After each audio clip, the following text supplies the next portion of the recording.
Nehe, Milner, Skudder, great to have you on the set for tonight. We love seeing the Skudder step out there, but the last time we saw you, you did come off injured. So give us a wee update. How's the shoulder going? Our shoulder's feeling pretty mean. Had a bit of a break towards the back end of last year. And I've been back in training with the Canes boys and ripping into a bit of pre-season training. So, yeah, shoulder's sort of holding up at this stage, and hopefully that's the case for the rest of the year. I hear the Hurricanes are the fittest they've ever been. How did your Bronco go last Monday? Oh, I didn't run one. I think that was just the AB boys, so I had to jump in with the rest of them who ran a yo-yo. And I think the boys have been going pretty hard. I've sort of been in and out, but hearing what the trainer's been saying, I think he's sort of happy with the numbers that the boys are putting out. But sort of a different story, when you add the tackling and the contact and the rugby sort of components of it as well. Going into the Super Rugby campaign for you, 4th year since 2015 when you had your breakout year, you made your debut. How's the last 4 years sort of been for you? Yeah, it feels like a few full moons ago, but lots happened in that time, obviously with injuries and whatnot.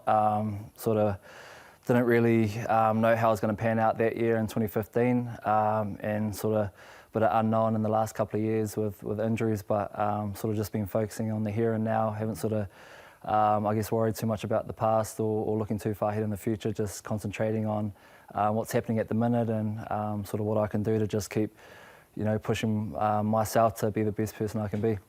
John Plumtree, he's taken over the reins. Has he implemented anything different since coming up to that next level? Yeah, Plums, he's pretty, old school.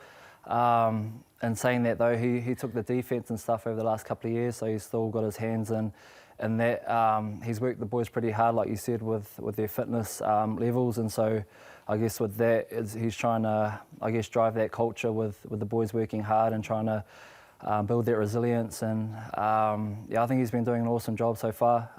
I guess we'll sort of be able to make a better call on it later on down into the season.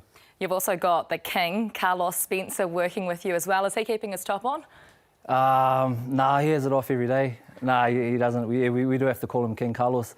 But he's been, fantastic since he's came into the mix. I think a person or a player like him who's done, pretty amazing things on the rugby field, to have another set of eyes and have him, put his spin on things is only helping the team. And I guess he's having a bit more of a role with our 9s and 10s. So, I think they've sort of spoken volumes of the impact that he's had on them as well. I hope at least he's providing free Tim Tams at that. Thanks very much, Nehe, Milner, Skudder.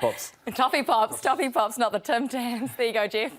Lifetime supply. I've got Richard Judd here, and he's got an amazing story, really, when you consider that he didn't go to fancy pants school with a big checkbook, and you started off in Heartland Rugby.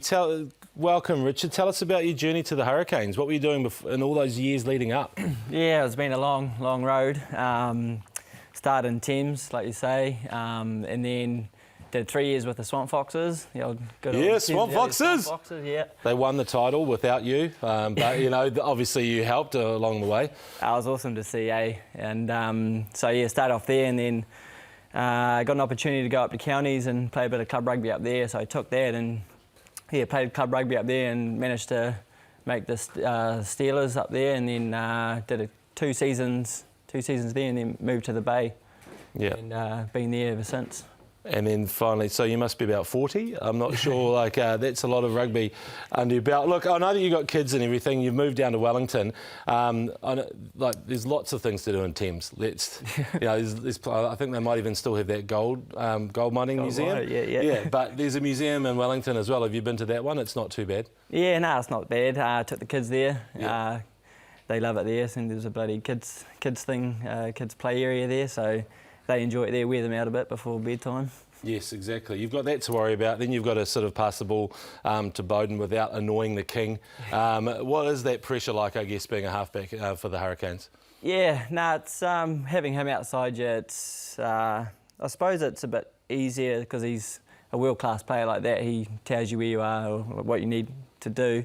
But yeah, having the pressure of passing the ball to him, you don't really want to pass at his feet or up high and you get a good rib shot. Are you confident enough to go, nah, Bowden, bad option, I'm going this way, Have you got to that point yet? Nah, not yet. You need to get to that point.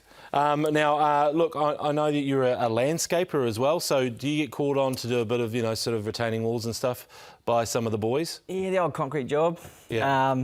But nah, rugby full time. Don't want to ruin my hands. Yeah, exactly. Yeah, don't ruin those wonderful hands. They are your livelihood. Now, Richard, it's time for you to throw to the next segment. Over to you, Richard. I've worked in a lot of gardens in my time, and that's how I've ended up hands like these. Yeah. Here's a story from the Garden City with the greatest breakdancing coach in New Zealand rugby history, Razor Ray.